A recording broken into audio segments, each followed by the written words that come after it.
ದೆಹಲಿ ಹರಿಯಾಣದ ಸಿಂಘು ಗಡಿಯಲ್ಲಿ ಧರಣಿ ನಿರತ ರೈತ ಸಾವು. ಪಂಜಾಬ್ನಲ್ಲಿ ರೈಲು ಹಳಿಯಲ್ಲೇ ಅಡ್ಡ ಮಲಗಿ ಅನ್ನದಾತರ ಹೋರಾಟ. ಚೆನ್ನೈನಲ್ಲಿ ರೈತರ ಧರಣಿ ವೇಳೆ ಭಾರೀ ಹೈಡ್ರಾಮಾ. ಇದೆಲ್ಲವನ್ನ ನೋಡೋಣ ದೇಶಾದ್ಯಂತ ಧರಣಿ ನ್ಯೂಸ್ ಎಕ್ಸ್‌ಪ್ರೆಸ್‌ನಲ್ಲಿ.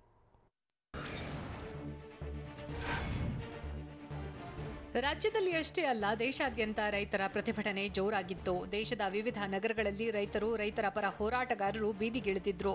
ಭಿತ್ತಿಪತ್ರ ಹಿಡಿದು ಮೆರವಣಿಗೆ ನಡೆಸಿ ಕೇಂದ್ರ ಸರ್ಕಾರದ ವಿರುದ್ಧ ಘೋಷಣೆ ಕೂಗಿ ತಮ್ಮ ಆಕ್ರೋಶ ಹೊರಹಾಕಿದ್ರು. ಕೇಂದ್ರ ಸರ್ಕಾರ ಕೂಡಲೇ ರೈತ ವಿರೋಧಿ ಕೃಷಿ ಕಾಯ್ದೆಗಳನ್ನು ವಾಪಸ್ ಪಡಿಬೇಕು ಅಂತ ಆಗ್ರಹಿಸಿದ್ರು.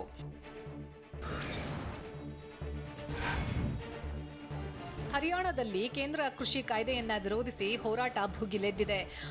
ದೆಹಲಿ ನಡುವಿನ ಹರಿಯಾಣದ ಸಿಂಘು ಗಡಿಯಲ್ಲಿ ಧರಣಿ ನಿರತ ರೈತರೊಬ್ಬರು ಮೃತಪಟ್ಟಿದ್ದಾರೆ. ಆದರೆ ಹೃದಯಾಘಾತದಿಂದ ರೈತ ಮೃತಪಟ್ಟಿದ್ದಾನೆ ಅಂತ ಪೊಲೀಸರು ಮಾಹಿತಿ ನೀಡಿದ್ದಾರೆ.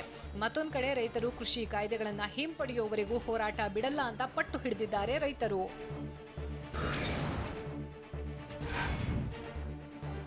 ಇನ್ನು ಗಾಜಿಯಾಬಾದ್ನಲ್ಲಿ ಕೃಷಿ ತಿದ್ದುಪಡಿ ಕಾಯ್ದೆ ವಿರುದ್ಧ ಹೋರಾಟದ ನೇತೃತ್ವ ವಹಿಸಿರುವ ರೈತ ನಾಯಕ ರಾಕೇಶ್ ಟಿಕಾಯತ್ ಪ್ರತಿಭಟನೆ ನಡೆಸಿದ್ರು.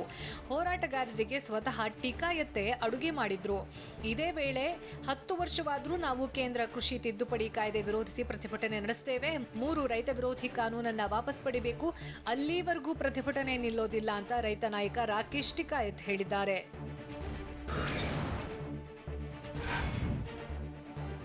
ಇನ್ನು ಕಳೆದ ಹಲವು ತಿಂಗಳುಗಳಿಂದ ಪ್ರತಿಭಟನಾಕಾರರ ಬೀಡಾಗಿರೋ ದೆಹಲಿಯ ಟಿಕ್ಕರಿ ಬಾರ್ಡರ್ನಲ್ಲಿ ಬಿಗಿ ಭದ್ರತೆ ಕೈಗೊಳ್ಳಲಾಗಿತ್ತು. ಯಾವುದೇ ಅಹಿತಕರ ಘಟನೆ ನಡೆಯದಂತೆ ಪೊಲೀಸರು ಬಿಗಿ ಭದ್ರತೆ ಕೈಗೊಂಡಿದ್ರು.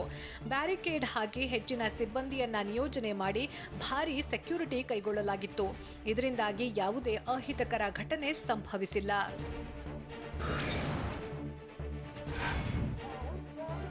ಭಾರತ್ ಬಂದ್ ಭಾಗವಾಗಿ ಪಂಜಾಬ್ನ ಬರ್ನಾಲ್ನಲ್ಲಿ ರೈಲು ಸಂಚಾರಕ್ಕೆ ತಡೆಯೊಡ್ಡಿ ರೈತರು ಪ್ರತಿಭಟನೆ ನಡೆಸಿದ್ದಾರೆ.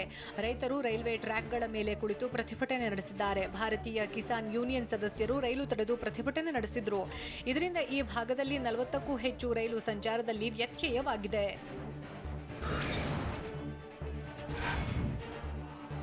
ಹೈದರಾಬಾದ್ನಲ್ಲಿ ಬಂದ್ಗೆ ವ್ಯಾಪಕ ಬೆಂಬಲ ವ್ಯಕ್ತವಾಗಿತ್ತು. ವ್ಯಾಪಾರಸ್ಥರು ಸ್ವಯಂ ಪ್ರೇರಿತರಾಗಿ ಅಂಗಡಿ ಮುಂಗಟ್ಟುಗಳನ್ನು ಬಂದ್ ಮಾಡಿದ್ದಾರೆ. ಜನರ ಓಡಾಟವಿಲ್ಲದೆ ನಗರ ಬೀಕೋ ಅಂತಿತ್ತು. ತಿರುಪತಿಯಲ್ಲಿ ಪ್ರತಿಭಟನಾಕಾರರು ರೈಲು ತಡೆದ್ರು. ಇತ್ತ ಕೇರಳದ ತಿರುವನಂತಪುರಂನಲ್ಲೂ ವ್ಯಾಪಾರ ವಹಿವಾಟು ಬಂದ್ ಆಗಿತ್ತು.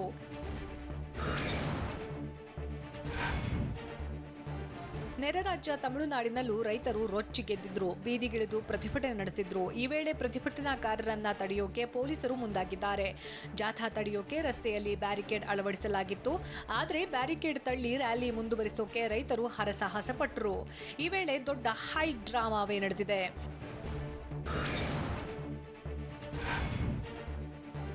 ಇತ್ತ ದೆಹಲಿಯಲ್ಲಿ ಪ್ರತಿಭಟನೆಯಿಂದಾಗಿ ಭಾರೀ ಟ್ರಾಫಿಕ್ ಜಾಮ್ ಉಂಟಾಗಿತ್ತು. ದೆಹಲಿ ಮತ್ತು ಗುರುಗ್ರಾಮ ರಸ್ತೆಯಲ್ಲಿ ಭಾರೀ ವಾಹನಗಳ ದಟ್ಟಣೆ ಕಂಡುಬಂತು. ಸಾವಿರಾರು ವಾಹನಗಳು ಗಂಟೆಗಟ್ಟಲೆ ನಿಂತಲ್ಲೇ ನಿಂತಿದ್ದುವು. ಅತ್ತ ಸವಾರರು ಟ್ರಾಫಿಕ್ನಲ್ಲಿ ಸಿಲುಕಿ ಒದ್ದಾಡ್ತಾ ಇದ್ರೆ ಇತ್ತ ಪೊಲೀಸರು ಕೂಡ ಹರಸಾಹಸ ಪಡ್ತಿದ್ರು. ಟ್ರಾಫಿಕ್ ನಿಯಂತ್ರಿಸೋಕೆ ಇನ್ನಿಲ್ಲದ ಸರ್ಕಸ್ ಮಾಡ್ತಿದ್ರು. ರೈತರು ರಸ್ತೆ ತಡೆ ಹಿಡಿದು ಪ್ರತಿಭಟನೆ ನಡೆಸಿದ್ರ ಪರಿಣಾಮವಾಗಿ ಈ ಪ್ರಮಾಣದ ಟ್ರಾಫಿಕ್ ಜಾಮ್ ಉಂಟಾಗಿತ್ತು.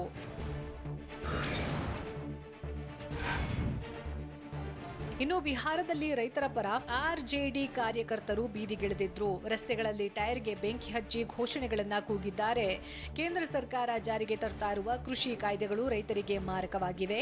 ಹೀಗಾಗಿ ಹೊಸ ಕಾಯ್ದೆಗಳನ್ನ ಹಿಂಪಡಿಬೇಕು, ಯಾವುದೇ ಕಾರಣಕ್ಕೂ ಜಾರಿ ಮಾಡೋದು ಬೇಡ ಅಂತ ಹೋರಾಟಗಾರರು ಆಗ್ರಹಿಸಿದ್ರು.